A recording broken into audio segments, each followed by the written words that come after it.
Welcome to the NFC West Huddle, where we talk all the big storylines around the division with experts in each city. I'm Alyssa Charleston in Seattle. I'm joined by Robbie Baker in Phoenix, Keyshawn Ward in San Francisco, and Gerard Moncure in Los Angeles. 2 preseason games down, 1 to go, and I'm already tired of the preseason, but still some great storylines to watch for each team we cover. Let's start in Los Angeles with Gerard Moncure, who joins us from the Chargers facility.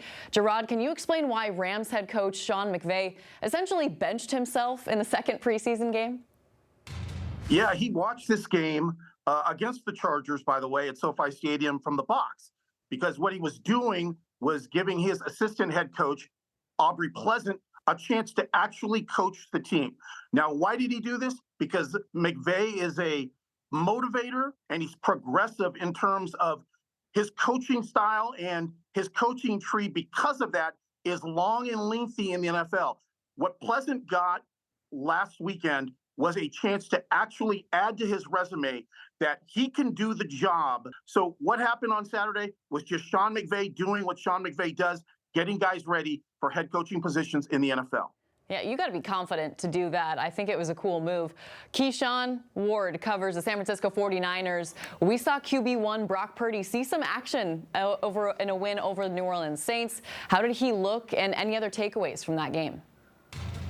Well, Brock Purdy did look a bit flustered at times, but we had to apply context. 3 out of 5 offensive line were starting for him and 0 at the skill position. And I'll kind of give you guys an example. On 3rd down, Brock Purdy was improvising and moving the pocket. He was telling Brandon Willis to come back towards the sideline, but he kept moving north, and the miscommunication is there, and Brock Purdy threw it away, and you could tell he was very frustrated by that performance.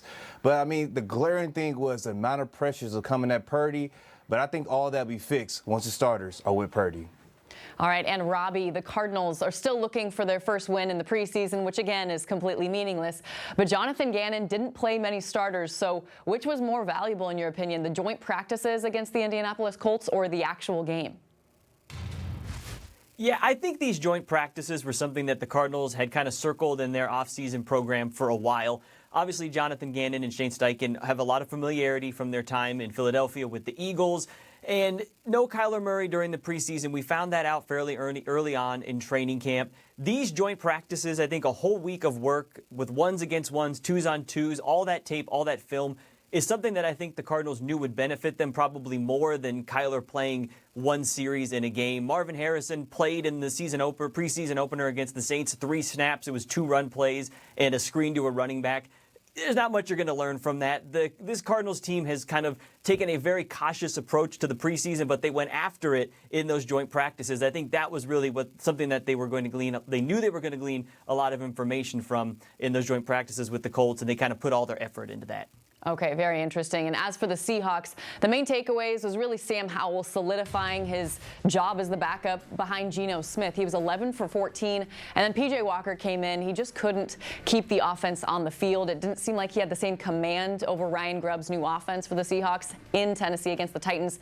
They lost by 1. I think we also found out the defensive line is even deeper than we might have thought. Derek Hall had a great game. We also saw Mike Morris, who played for Mike McDonald, the new head coach for the Seahawks, at Michigan when he was the defensive coordinator. So those two continue to show the depth, and all of these guys are rotating on the defense. We've heard Leonard Williams, who will be a starter, say they've learned like 5 or 6 different positions, each of those players, so they'll be moving up and down the defense. Cannot wait to see what they look like against the Cleveland Browns, even though I don't think we will see starters. So quickly with each of you, and I mean about 30 seconds, factoring in injuries and how each team's starters have looked in training camp, what's the biggest strength and weakness of your teams? Gerard, we'll start with you in Los Angeles.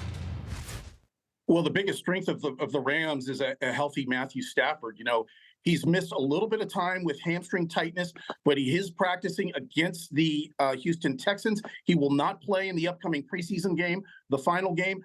But that is the strength of the Rams, that offensive line who's experienced now. And, of course, Matthew Stafford, a Super Bowl winning quarterback. That's the strength of the Rams. All right, and Robbie, the strength of the the Arizona Cardinals. Yeah, the biggest strength, similar to what Gerard just said, for the Cardinals is Kyler Murray. A healthy Kyler Murray. This time last year, that was not what the Cardinals had. Kyler Murray was watching from the sidelines. It wasn't until Week 10 when he came back last year. A healthy Kyler Murray going through the entire offseason program, an entire training camp. Yes, he's not playing in the preseason, but having all of these reps, all of this time with this first-team offense is something that I think is going to be incredibly valuable for this Cardinals team. And Keyshawn Ward, the 49ers are the favorite by most standards to win the NFC West. So what is the strength that you're seeing right now out of the 49ers? Well, I don't think nobody's really talking about it, but I think it's their secondary. There's a three-way battle at the safety spot with Hufanga being out right now dealing with that, torn ACL, but he'll be back soon. But you got George Odom, Jair Brown, and the rookie, Malik Mustafa, who comes with the boom. This is a three-way battle that's going to be really good, and I think we might see something similar to 2012 when you had Dante Whitner and Deshaun Golson being all-pro. So it's going to be very interesting to see how the secondary looks on Week 1. That is why I love this show, because we find out things that we wouldn't already know. Thank you to each of you. The warm-up is over here on the NFC West Huddle. After the break, we're getting closer to that 53-man roster cut-down date. How is each coach treating the third and final preseason game? And will we see starters? That's next.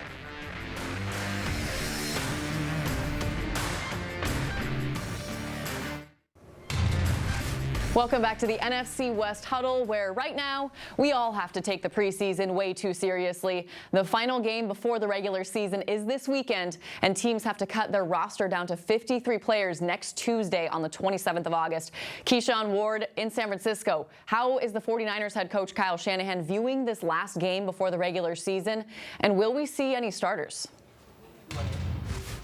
I think Kyle Shanahan is going to treat it as a dress rehearsal, just because the fact that we haven't seen George Kittle, Fred Warner, Nick Bosa, and plenty of other starters for the Niners haven't really suited up just yet against the Titans or Saints. So you'll see them on the field probably 2 or 3 series, but be on the lookout for a rookie wide receiver, Jacob Cowan, who's been kind of making plays throughout camp and his last game against the Saints. He can really cement himself in this offense if he has another great game.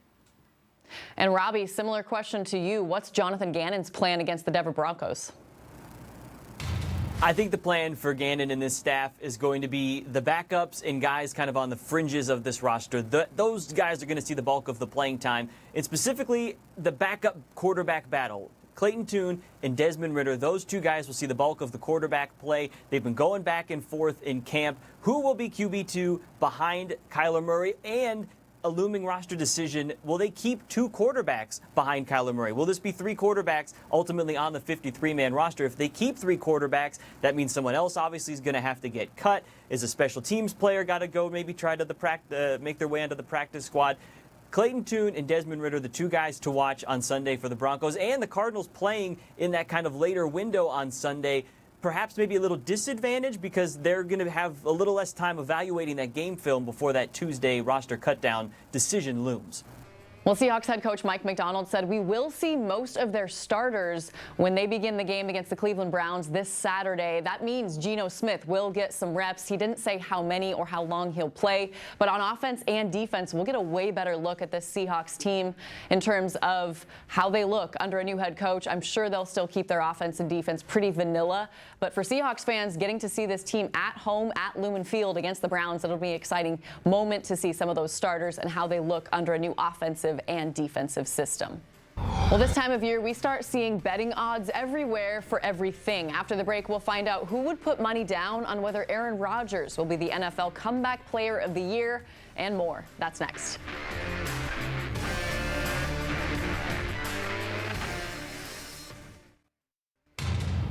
Welcome back. It's time for What Are the Odds? We'll look at a few sportsbook betting lines and find out which one of us would put metaphorical money down on them right now. First one, I'll give you the over-under win total for each team that we cover. You tell me which one you're actually taking. Robbie in Phoenix, the Cardinals over-under for win total jumped to 7.5 wins. What do you think? Yeah, that's going to be kind of right on the number, I think. This team won 4 games last year, but they were 3-5 when Kyler Murray returned to the lineup. I think 7 to 8 wins is really kind of the wheelhouse for this team this year. I'll take the over. I think maybe they get to 8 wins, but if they get to 8 wins, they have to start strong. You look at the beginning of their schedule this season, at the Bills, then the Rams, Lions, Commanders, 49ers, and at the Packers. It is a tough gauntlet to start the season, but if they can steal a few wins in there, I think they could get to 8 wins this season. Well, the total for the 49ers, Keyshawn, is 11.5, just light expectations. What do you think about that number? You got to take the over. I think this 49ers team is too stacked across the board. I mean, even just looking at the first 6 games, they should breeze through the Jets, Cardinals, Patriots, Rams. No knock against y'all, but this team is just too stacked across the board. And I also believe that they may have 13 or 14 wins, and I guarantee you they'll probably be in an NFC title game or a Super Bowl. And I hate to say it, but it's really hard to doubt that. They have talent all over the place down in San Francisco. The Seahawks over-under win total is set at 7.5. I'm taking the over, and I think a 7.5 is sort of a sign of respect for Mike Macdonald coming in, because he takes over a team that was just downright bad on defense, especially run defense for the past 2 years. Offensively, they would start well, and then they'd be completely silent for the second and third quarter, and then they'd somewhat make a game of it in the fourth quarter. So I think I trust Ryan Grubb coming in, as we saw what he did at Washington, leading the Huskies to their first national championship game since the 90s. I'm curious to see how that carries over into the NFL and how other teams adjust against it. But I do think that Jackson Smith-Njigba, who was a rookie last year, will take a huge leap, and he won't just be a short field target. He's going to go deeper. He's going to be more like a Jalen McMillan or, a Rome Odunze, who was, electric for the Huskies last year. I think 7.5, especially from a defensive perspective, really gets me excited for the Seahawks. So I think I'm going over. I think the Seahawks team could win 9 games, and that's even a low bar. I think they might be able to do more. They're in a tough division, no doubt, though, with the San Francisco 49ers and the LA Rams. Well, next one is a little bit more fun. It's a futures bet. New York Jets quarterback Aaron Rodgers is the favorite to be named NFL Comeback Player of the Year. Now, we know Rodgers tore his Achilles in a season opener last year after just a few snaps. The money line is plus 150. Robbie, we're going with you first. Are you taking those odds?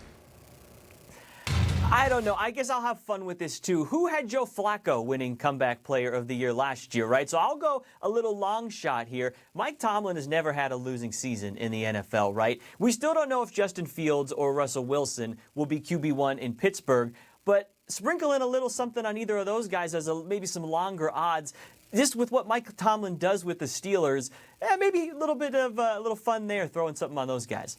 Oh, I love a little spice, make it interesting, Robbie. Thank you. Gerard, we're going to you next. Would you put money on Rodgers becoming this year's NFL Comeback Player of the Year? Comeback Player of the Year, yes. But that division, Buffalo's won that division 4 straight years. And Miami was the leading offensive team in the NFL last year with Tua Tagovailoa at the helm. Obviously, they added Odell Beckham Jr. to that offense. The Jets might be the 3rd best team in that division when we start. So I see New York maybe finishing 3rd, which is not going to help him, be the comeback player at all. That's my opinion. Ooh, okay. Well, we love hot takes. So, Keyshawn, can you top that hot take? What do you think about Rodgers? Nah, I'm slamming my money down. I think Aaron Rodgers is going to shock a lot of people this year. I'm even going to say my hot take is he might be in a conversation for Offensive Player of the Year. When you look at this Jets team, they're probably one of the best defenses, and on offense, he has an ascending star with Garrett Wilson and Mike Williams on the outside, plus Breece Hall. So all those skill players that he has at his opposing will, I think this is going to be a great year for Aaron Rodgers, and they will at least get to a division round playoff game. Well, shoot, as long as he spent some time in a bunker underneath the ground and getting right with his mental, as he is known to do, I think I'm putting money down on him being the NFL Comeback Player of the Year. He has another chip on his shoulder, a guy with a chip on his shoulder, and some fun weapons on offense. Breece Hall was my fantasy running back last year. I trust in him with my whole life. So interesting to see what he does next season for the Jets. Up next, we'll put everyone on the clock in a game-like scenario as we discuss the best and worst quarterback in the NFC West heading into the season. The 2-minute drill is next.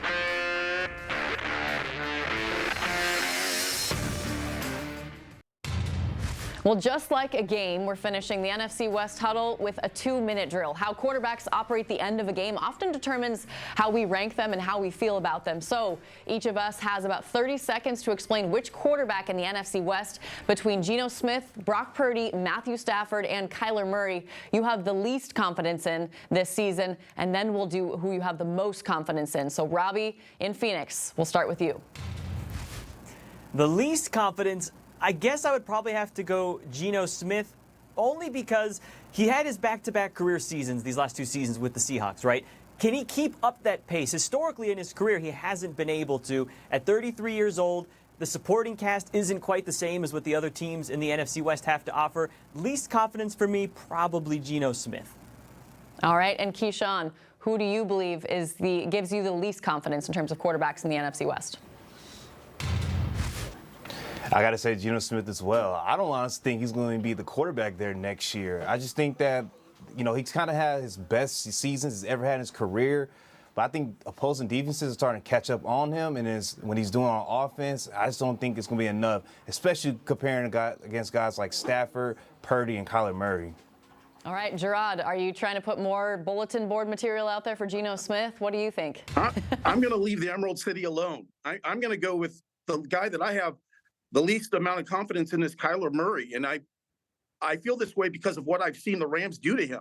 When they contain him and make him try and throw over the offensive line, see over the offensive line, downfield, mistakes happen. The Rams have had a lot of success against him. And until I see differently, that would be my pick for the weak link of those quarterbacks. I mean, Brock Purdy's played well against the Rams. He's won games. Geno Smith has won games against the Rams. So for me, it's Kyler Murray.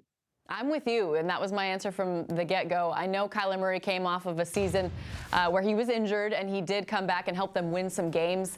But I have seen Geno Smith operate this Ryan Grubb offense in training camp, and I like what I see. He is in the best shape that we've seen him. He was one of the fastest players coming back from the offseason in terms of time testing.